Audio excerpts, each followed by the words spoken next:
चलिए, तो जेनेटिक्स पढ़ना था हमें, जेनेटिक्स से शुरू करेंगे।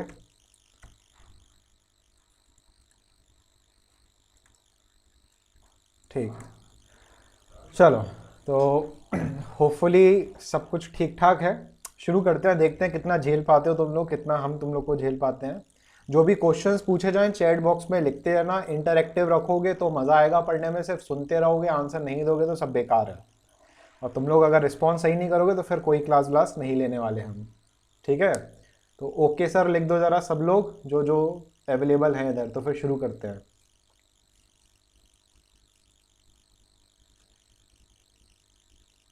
चलो ठीक है, शुरू करते हैं।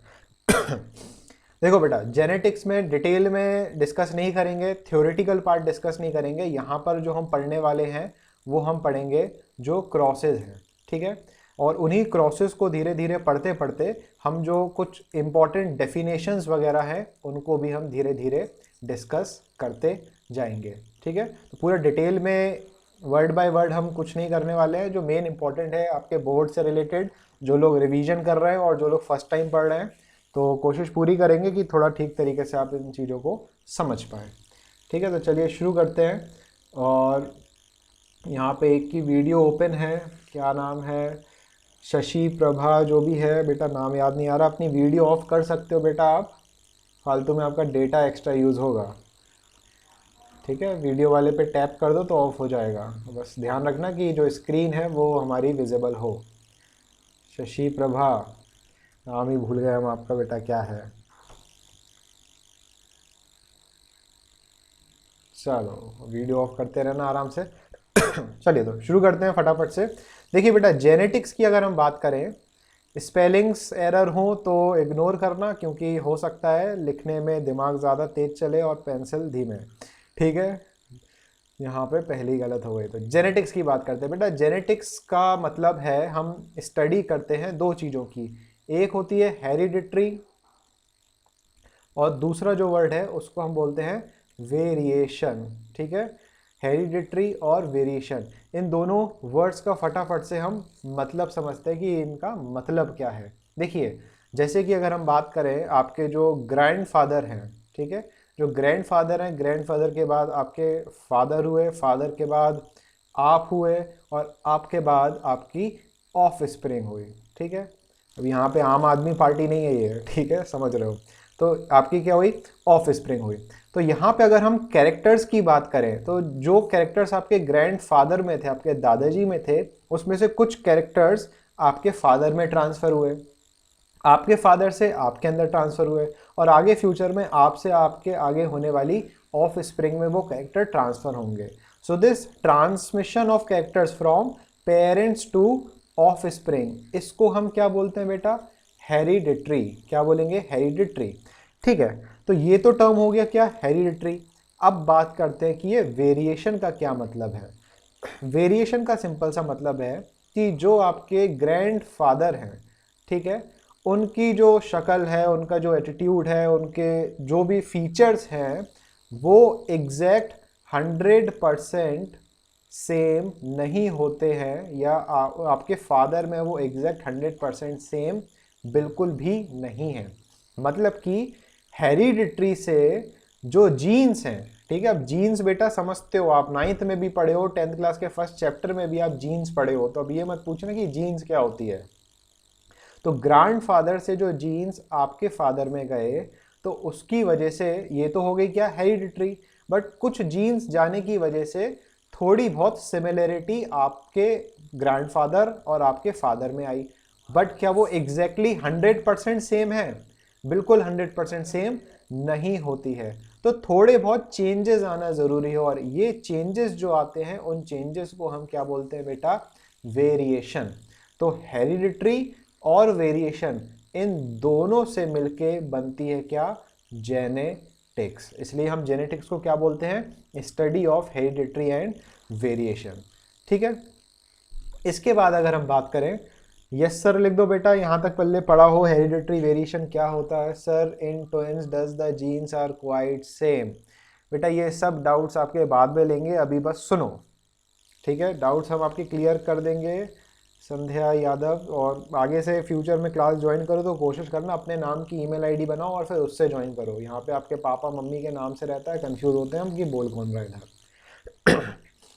ठीक है, चलिए तो यहाँ पे फिर हम बात करते हैं कि जेनेटिक्स की बात करें तो यहाँ पे जो सबसे पहला क्वेश्चन बहुत ही ज़्यादा इम्पोर्टेंट कि भाई जेनेटिक्स के पापा कौन है। यहाँ पे हम ग्रैंडफादर फादर की बात कर रहे थे, तो यहाँ पे सबसे ज़्यादा इम्पोर्टेंट क्वेश्चन है कि भाई फादर ऑफ जेनेटिक्स कौन है। आंसर पता हो, सीनियर लोग जो हैं इधर बेटा, ये 10th में क्लियर हो जाएगा। ग्रीगर जो, हाँ बेटा जो सीनियर लोग हैं वो कोशिश करो आंसर ना लिखो, जो जूनियर लोग समझ रहे हैं नए बैच वाले वो आंसर लिखना। अगर 10-12 सेकंड में आंसर नहीं आता है तो फिर सीनियर लोग भी आंसर दे सकते हैं। तो फादर ऑफ जेनेटिक्स की अगर हम बात करें तो फादर ऑफ जेनेटिक्स कौन है? ग्रीगर जोहन मेंडल। कौन हो गया बेटा? ग्रीगर जोहन मेंडल, जिसमें से मेंडल वर्ड बहुत ही ज़्यादा इम्पॉर्टेंट है। ये कीवर्ड होता है, अगर आपके क्वेश्चन आता है बोर्ड में और अगर आप मेंडल नहीं लिखते हो, ग्रीगर जोहन लिखते हो तो गलत माना जाएगा, और सिर्फ मेंडल लिखते हो तो वो सही माना जाएगा। पूरा नाम लिखते हो ग्रीगर जोहन मेंडल तो भी ठीक होगा। तो यहाँ पे मेंडल क्या हुआ बेटा? कीवर्ड। तो ये तो हो गए किसके पापा? जेनेटिक्स के पापा। और जेनेटिक्स क्या है? हेरिडिटी और वेरिएशन की स्टडी। ठीक है। आगे बढ़ते हैं। अब यहाँ पे जो मेंडल थे, इनकी जो पूरी स्टडी थी या इनकी जो हिस्ट्री है पूरी, ये सब डिस्कस नहीं करेंगे, सीनियर लोगों को तो आइडिया होगा, बट यहाँ पर अपन मेन कंटेंट देखने वाले हैं। तो मेंडल जो थे, मेंडल ने स्टडी की थी अपने गार्डन में। इनके जो चर्च था, इनके जो फादर थे वो प्रीस्ट थे, तो ये भी प्रीस्ट की तरह माने जाते हैं, और उस चर्च के पीछे एक गार्डन था। तो मेंडल ने उस गार्डन में जो कल्टीवेशन किया वो किया पाइसम सटाइवम का। किसका बेटा? पाइसम सटाइवम का।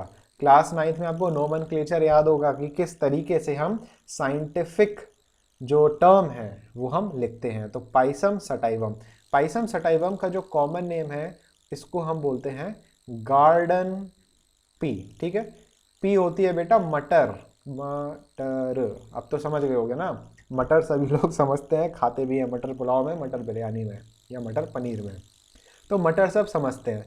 तो मेंडल ने जो अपना एक्सपेरिमेंट किया वो एक पेड़ पर किया। उस पेड़ का नाम क्या था बेटा?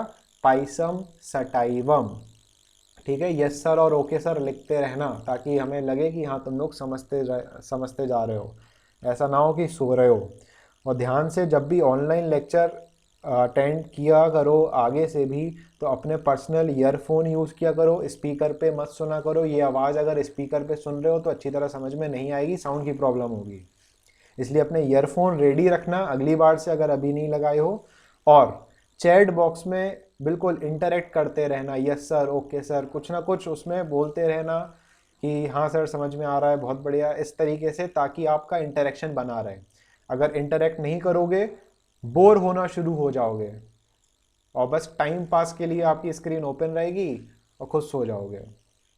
ठीक है, तो बिल्कुल तरीके से आपको अटेंड करना है ऑनलाइन लेक्चर। पहला दिन है, थोड़ी बहुत आपको दिक्कतें आ रही होंगी। हमारा भी पहला दिन क्लास 10th के लिए है, हमें भी थोड़ी बहुत यहाँ प्रॉब्लम हो रही है। कुछ जो इमेजेस हैं आपके क्लास 10th की इस चैप्टर की वो सेटअप नहीं हो पाई हैं, बट होपफुली मंडे से जब अपन शुरू करेंगे तो बहुत ही अच्छी तरीके से शुरू करेंगे।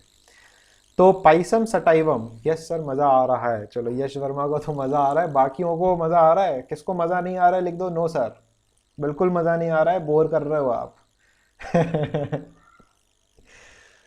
चलो, बोर का तो खैर सवाल ही नहीं उठता। जो हमारे सीनियर बच्चे हैं वो जानते हैं कि बोर की तो कोई गुंजाइश ही नहीं है अपने क्लासरूम कोचिंग में।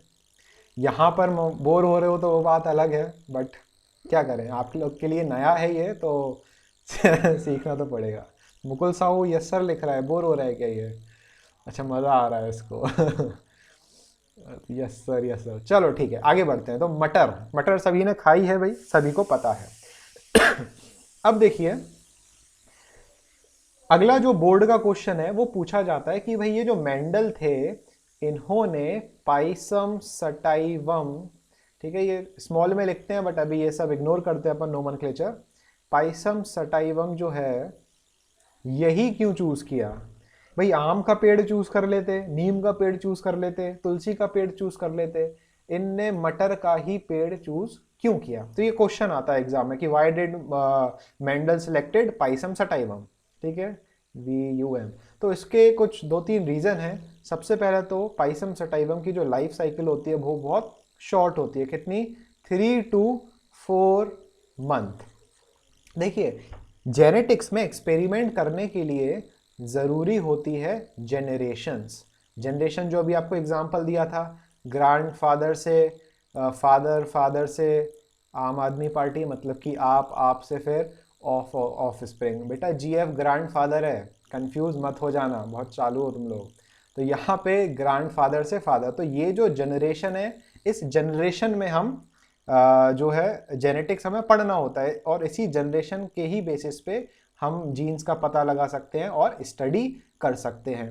तो इसी तरीके से अगर मान लीजिए कोई दूसरा पेड़ या कोई भी दूसरा जो ट्री है जिस पे अगर एक्सपेरिमेंट करते हैं, तो उनकी जो लाइफ साइकिल है वो 3 या 4 मंथ से बहुत ज़्यादा होती है। मान लीजिए कोई ट्री है, उस ट्री का नाम है ट्री एक्स, और अगर इस ट्री एक्स की लाइफ साइकिल होती 1 ईयर, तो अगर इनको 10 साल स्टडी करना है तो 10 साल में ये कितनी जनरेशन को स्टडी कर पाते? सिर्फ 10 जनरेशन को स्टडी कर पाते। बट यहाँ पे 3 से 4 महीने की लाइफ साइकिल है, मतलब कि मेंडल 1 ईयर में पाइसम सटाइवम की कितनी जनरेशन स्टडी कर सकते हैं? 4 जनरेशन। मतलब कि अगर ये 10 साल अपनी पढ़ाई करते हैं तो ये टोटल बेटा कितनी जनरेशन स्टडी कर पाएंगे? जरा लिखो चैट बॉक्स में। अगर पाइसम सटाइवम की 40, बिल्कुल सही रितिका, 40। तो सोचो, शॉर्ट लाइफ साइकिल जो हम यूज कर रहे हैं, इसका बेनिफिट ये है कि सेम टाइम में हम ज्यादा स्टडी कर सकते हैं, इसीलिए मेंडल ने पाइसम सटाइवम चूज किया।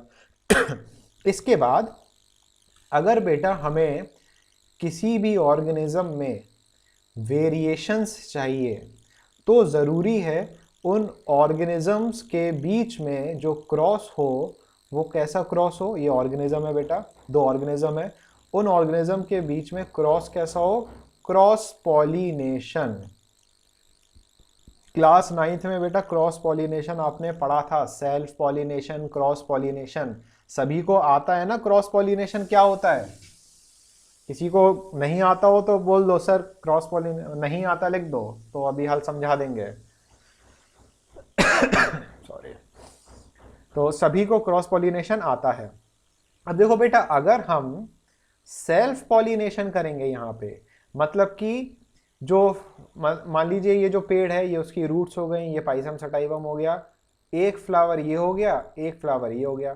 अगर इन्हीं दोनों के बीच में हम पॉलिनेशन करेंगे तो ये है सेल्फ पॉलिनेशन।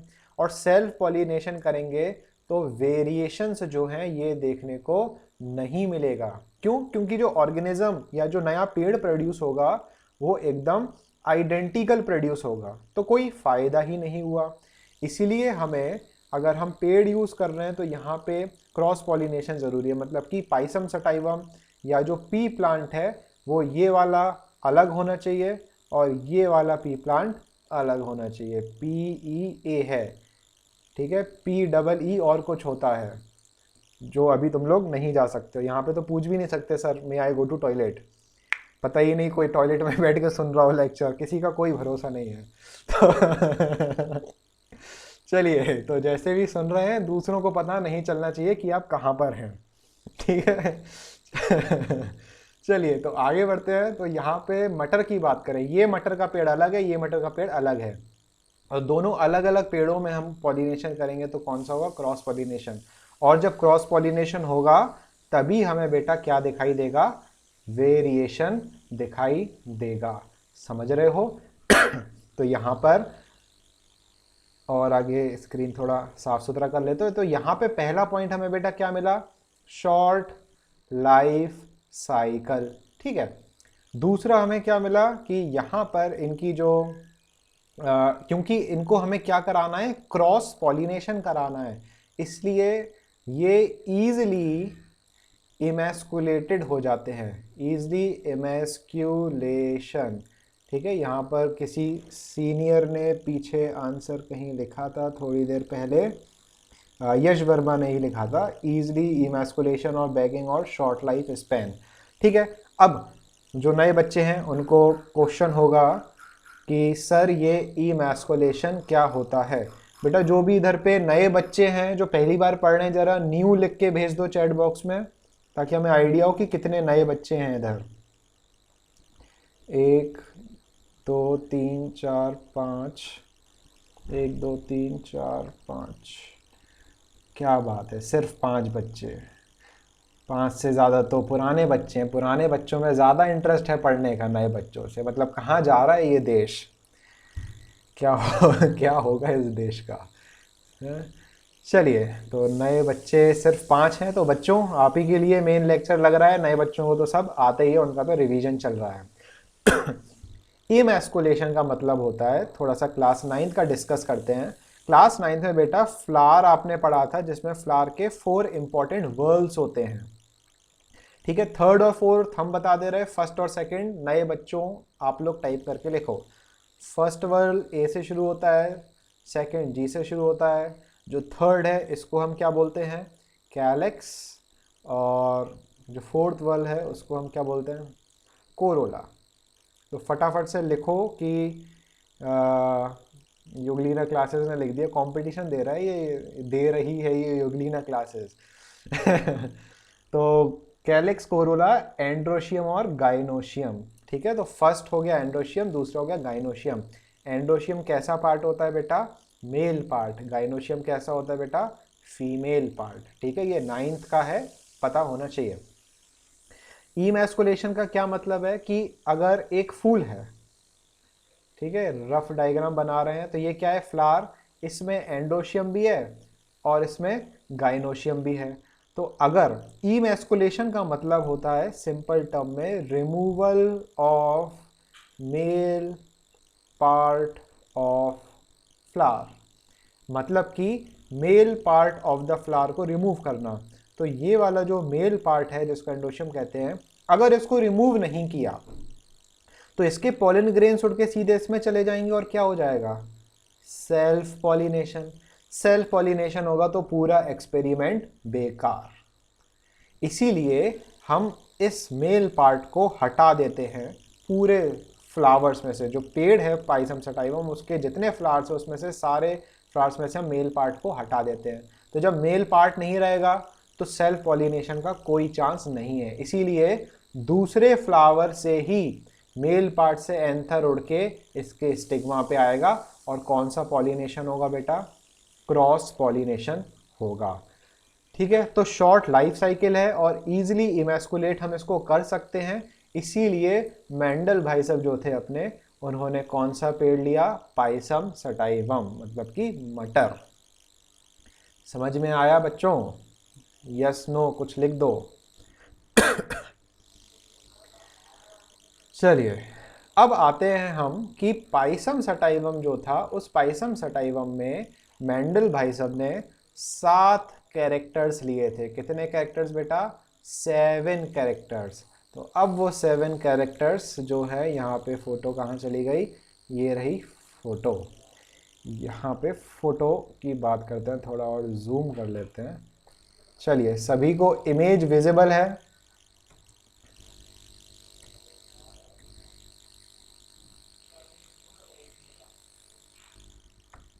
चलिए सभी को इमेज विजिबल है। तो यहाँ पे बेटा ध्यान से समझना, ये क्या हो गए, कैरेक्टर्स। ग्रीन हो गया कलर, कलर चेंज कर लेते हैं, तो रेड हो गया। तो ये क्या लिखा हुआ है, कैरेक्टर्स। ठीक है, और यहाँ डोमिनेंट और रिसेसिव। तो धीरे धीरे समझेंगे सारे वर्ड्स का मतलब। ठीक, तो अब मेंडल ने कितने कैरेक्टर्स लिए, काउंट करते हैं। बेटा मैथ्स आती है ना आपको, 1 2 3, यस लिख दो जरा जिसको 1 2 3 मैथमेटिक्स आती है। चलिए, तो यहाँ काउंट करते हैं। Character number 1, 2nd, 3rd, 4th, 5th, 6th and 7th। ठीक है, तो यहाँ पर बेटा कैरेक्टर्स कितने हो गए, 7। अब वो कैरेक्टर कौन कौन से हैं जिनको स्क्रीन पे दिखाई नहीं दे रहा है, तो ध्यान से सुने। पहला कैरेक्टर है फ्लावर कलर, फ्लावर का रंग, फूल का रंग। ठीक है, हिंदी में भी समझ लिए। तो फ्लावर का कलर। ठीक, इसके बाद सेकंड और थर्ड में सीड कॉमन है बेटा। क्या कॉमन है? सीड।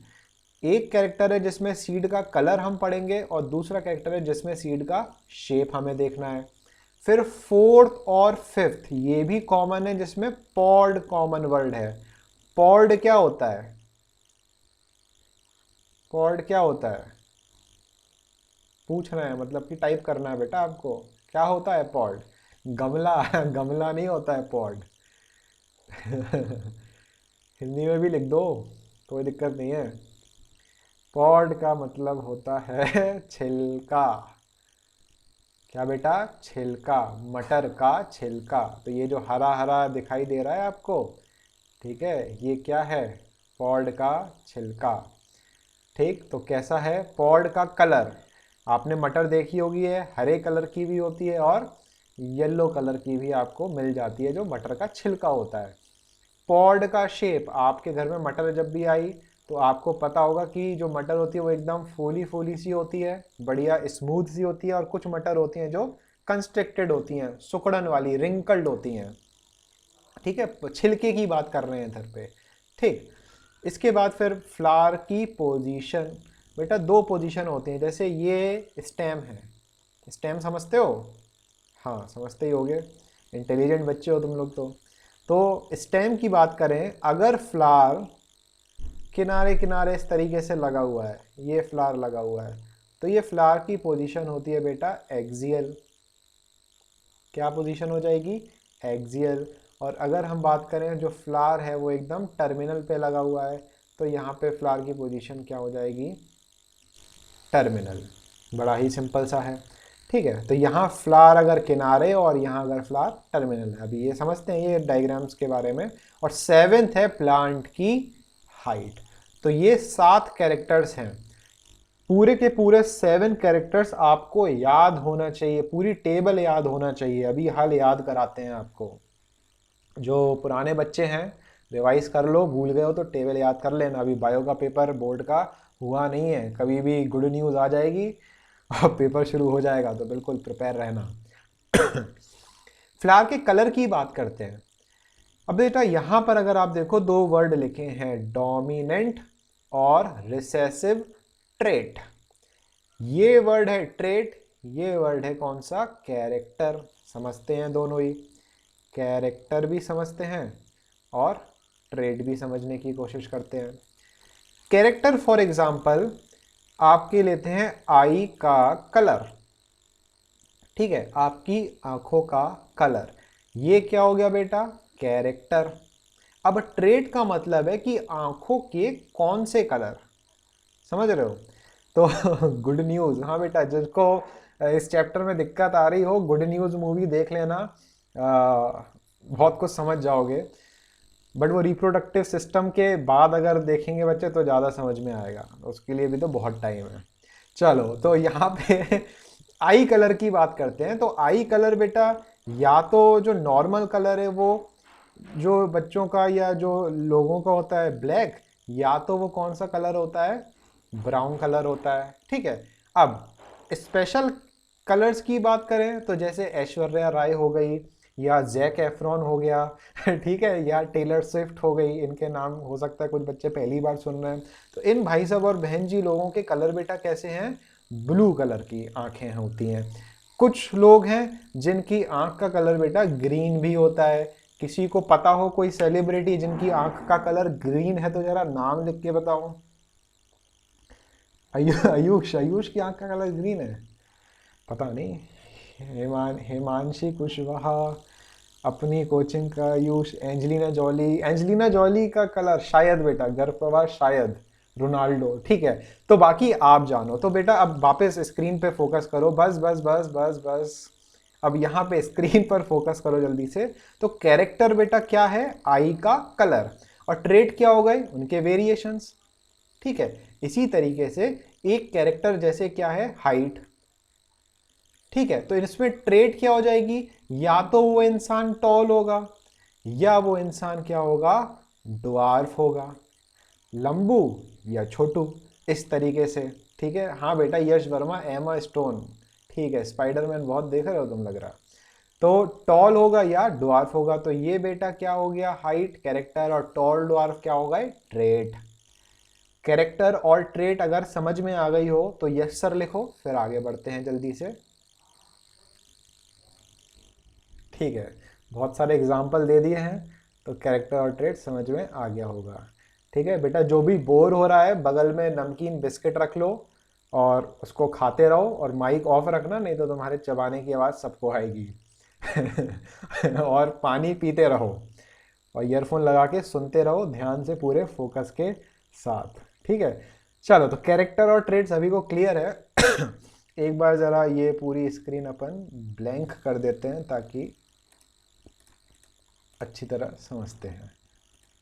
क्या दिक्कत है भाई स्क्रीन में, अरे अरे अरे, चलिए। तो यहाँ पे बेटा अब देखिए, ट्रेट समझ गए आप, कैरेक्टर समझ गए।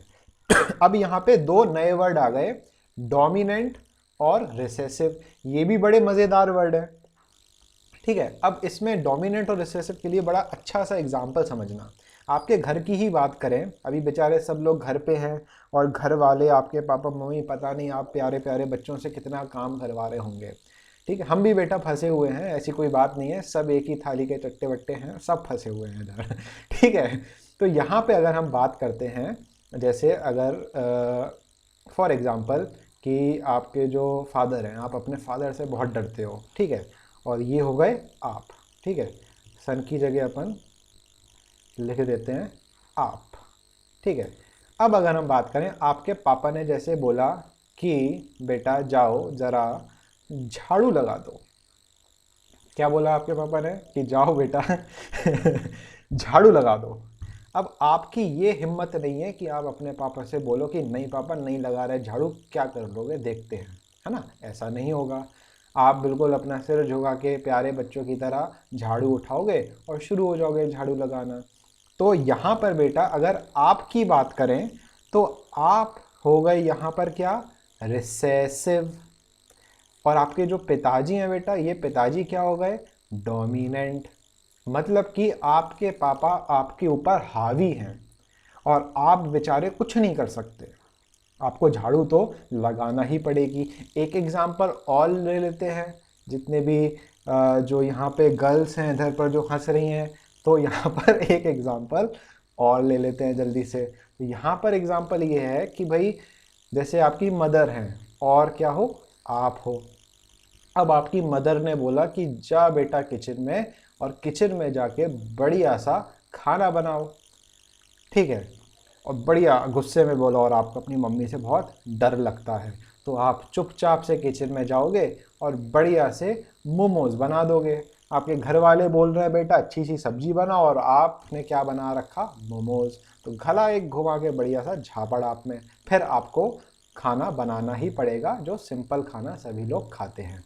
तो यहाँ पे बेटा आपकी जो मदर हैं वो आपके ऊपर क्या हो गई, डोमिनेंट। बहुत सिंपल लैंग्वेज में बेटा समझाने की कोशिश कर रहे हैं। आपकी मदर क्या हो गई, डोमिनेंट, और आप क्या हो गए बेटा, रिसेसिव। समझ में आ रहा है, यस सर लिख दो। अब अपन अच्छी सी डेफिनेशन को समझेंगे।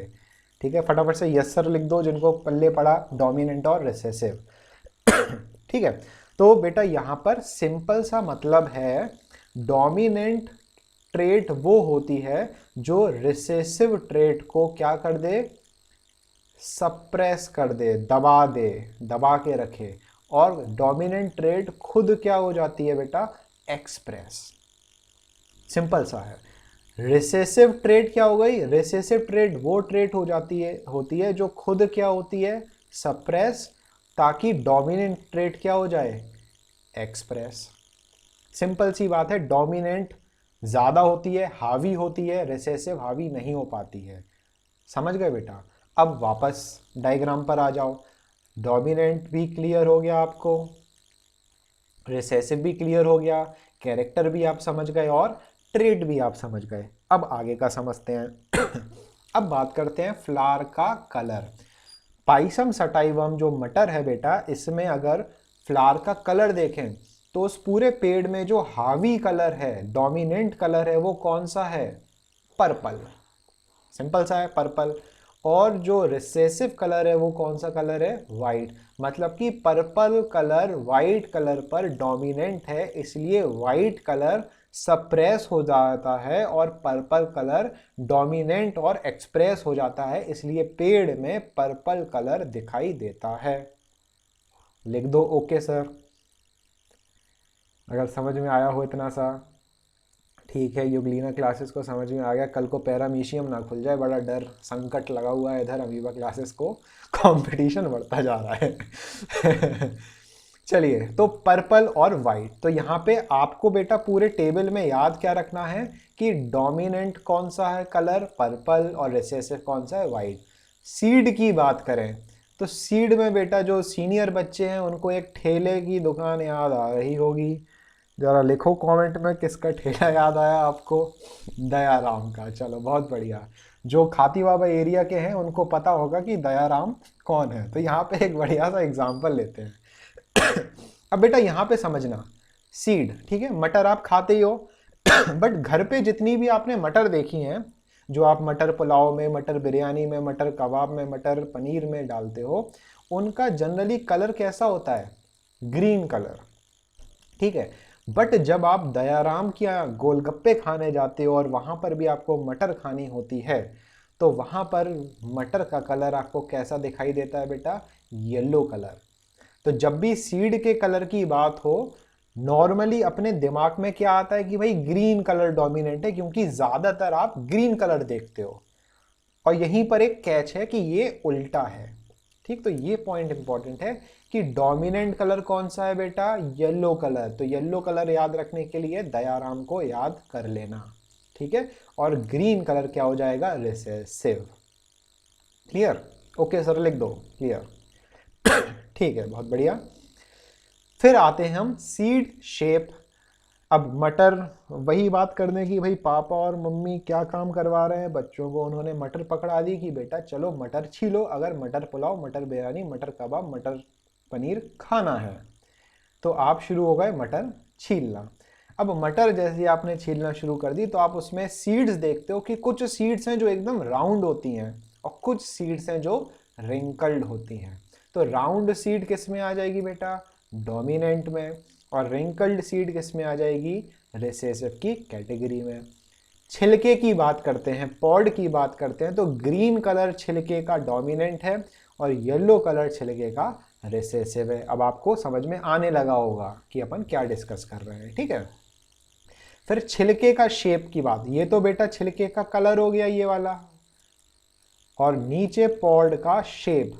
फिर से बात करते हैं, मटर आप छीलते ही हो, क्या पता कोई अभी वीडियो देखते देखते मटर ही छील रहा हो, क्या पता।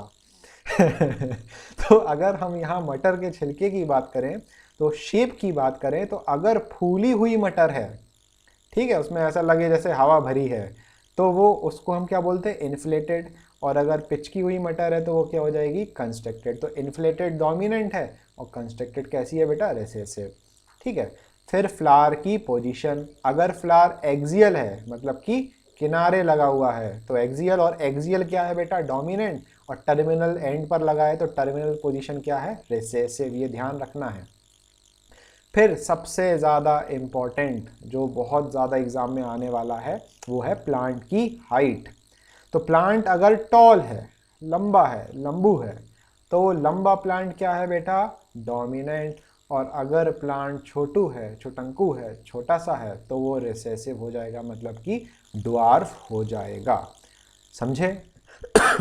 अब इस पूरे चार्ट में एग्ज़ाम पॉइंट ऑफ व्यू से कौन कौन से कैरेक्टर्स बहुत ज़्यादा इम्पॉर्टेंट है वो समझो ज़रा। वो हम मार्क कर रहे हैं तो उनको बहुत ज़्यादा ध्यान में रखना है आपको, ठीक है। यहाँ कलर चेंज कर लेते हैं, ग्रीन, ये अपन कौन सा ले लेते हैं, रेड, ब्लू कलर सिलेक्ट कर लेते हैं। चलिए, तो सबसे पहला यहाँ पर आपको सीड शेप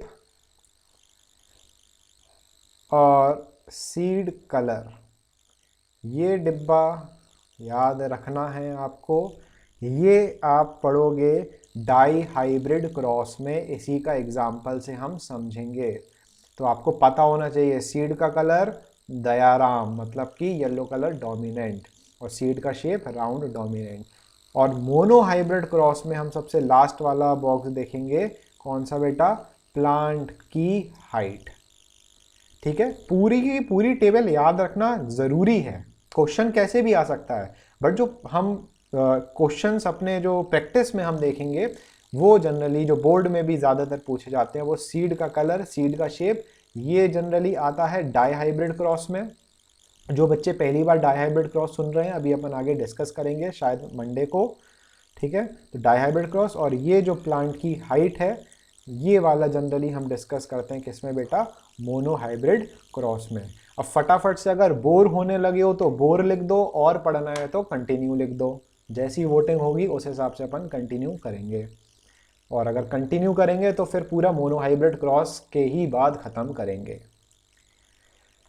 ठीक है, पढ़ना है सर, पुराने बच्चे लिख रहे हैं पढ़ना है सर, सॉरी नए बच्चे लिख रहे हैं पढ़ना है सर, जो कि बहुत अच्छी बात है। चलो तो फिर कंटिन्यू करते हैं। बोर तो नहीं हो रहे हो बेटा? बोर हो रहे हो तो कोई बात नहीं, मटर छीलना शुरू कर दो, बिस्किट खाना बिस्किट खाना शुरू कर दो, और जो भी है कैसे भी करके ट्राई करो कि पूरे फोकस रहो आप। ठीक है, 1 मिनट का ब्रेक ले रहे हैं, फटाफट से पानी पी लो, हम भी फटाफट से पानी पी लेते हैं, और फटाफट से ये स्क्रीन स्विच करके वापस उसकी स्क्रीन पर आते हैं। अपनी वीडियो ऑन कर सकते हो आप लोग, थोड़ा सा देखें कि कौन कौन है इधर, यहाँ पे ठीक है, यहाँ पर हैं काफ़ी लोग हैं। ठीक है भाई, अच्छा रितिका साहू नाम से मुकुल साहू है, तब से हम समझ रहे थे ये कौन है, हमें लगा कोई फीमेल है बट ये तो मेल निकला चलिए, तो यहाँ पे काफ़ी बच्चे हैं, समझ में आ रहा है? मुकुल साहू, नए वाले मुकुल साहू, समझ में आ रहा है बेटा? ठीक है, चलो पानी वगैरह पी लो, हम भी थोड़ा पानी पी लें।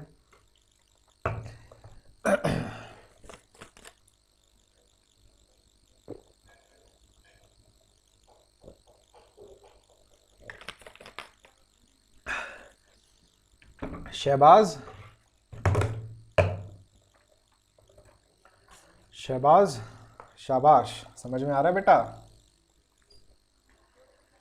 चलो बहुत बढ़िया चलिए तो वापस आते हैं, कंटिन्यू करते हैं।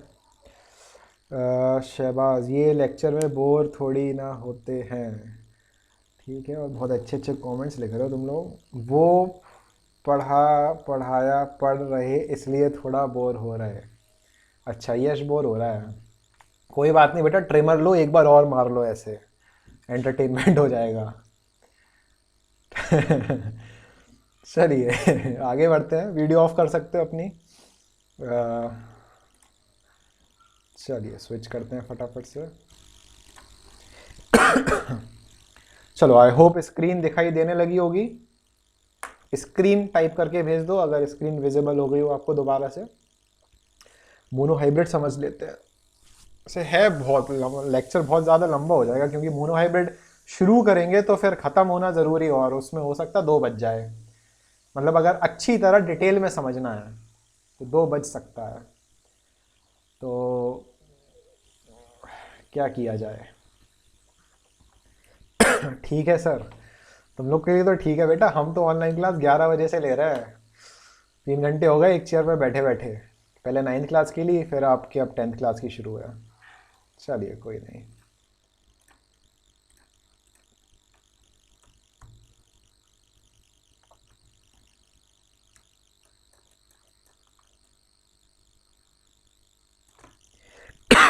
सॉरी, चलो तो शुरू करते हैं मोनो हाइब्रिड क्रॉस।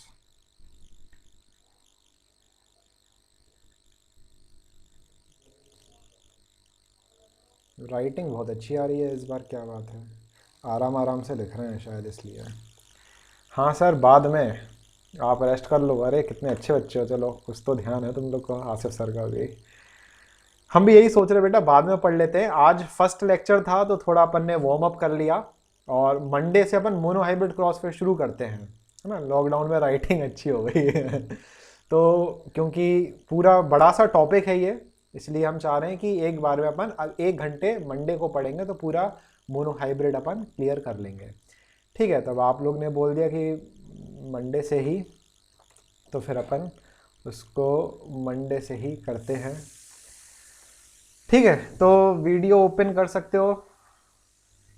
सर आराम कर लें। हाँ बेटा, हम भी सोच रहे हैं आराम कर ही लें, ज़रूरी है।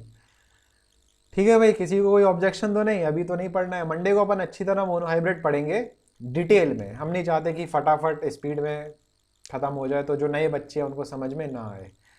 ठीक है, कोचिंग में या स्कूल में जब आप सीखते हो बोर्ड पे तो वो अलग ही तरीका होता है, बट यहाँ ऑनलाइन क्लासेस में थोड़ा अलग तरीका होता है। हमें भी उसमें अरेंजमेंट में प्रॉब्लम होती है। बोर्ड पे तो ये है, जब जैसा दिमाग में आया आठ फटाफट से लिख दिया। यहाँ पे सोचना पड़ता है, एडजस्टमेंट करना पड़ता है, कहाँ क्या कैसा लिखना है। ठीक है, तो अपन लोग मंडे को शुरू करेंगे। टाइमिंग 12:30 ही रहेगा। ठीक है, और इसी तरीके से ज्वाइन करना है। जिसने भी आज ज्वाइन किया है, लिंक आपके पास आ जाएगा। आप जितने फ्रेंड्स को शेयर करना चाहते हो वो लिंक सभी को कर सकते हो शेयर। बस उनको इंस्ट्रक्शन दे देना कि म्यूट करके रखें ताकि आपस में डिस्टर्बेंस ना हो।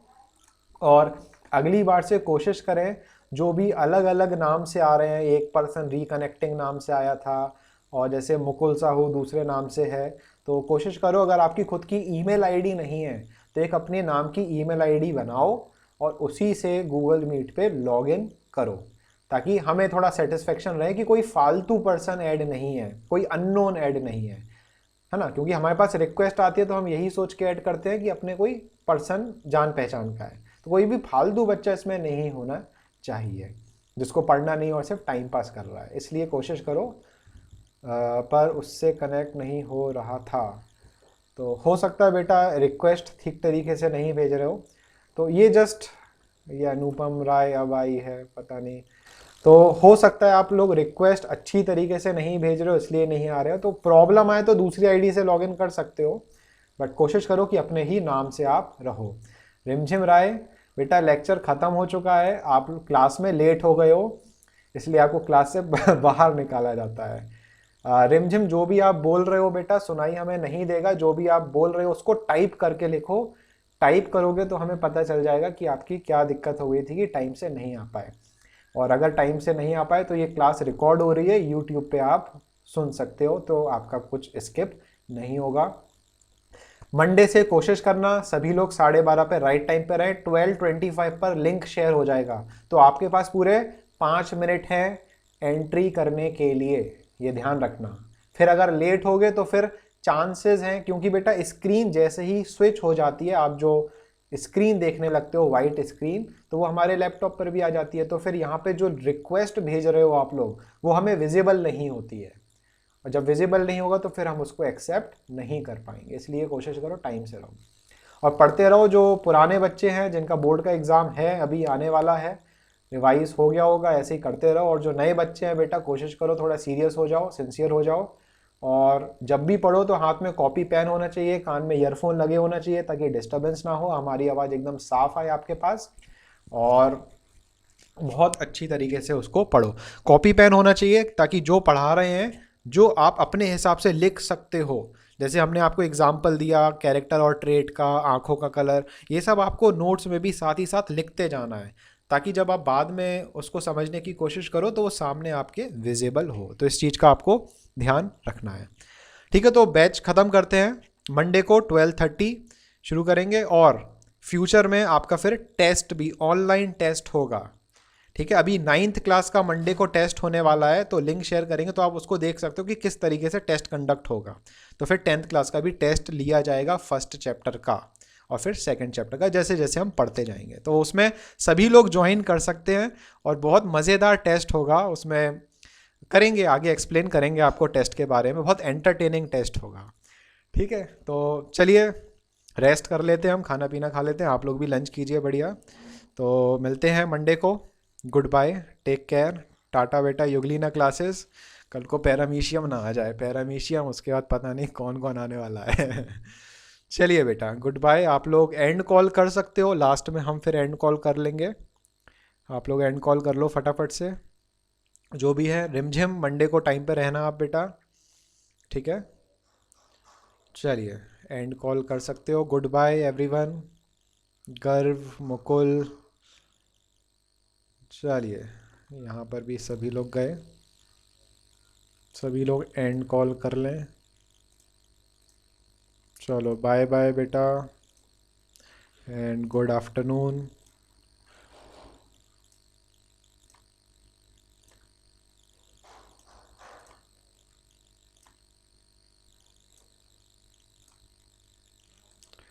चलो तो बाय बाय। और अगर अभी आप YouTube पर देख रहे हैं तो लाइक ज़रूर करें, सब्सक्राइब ज़रूर करें और शेयर ज़रूर करें।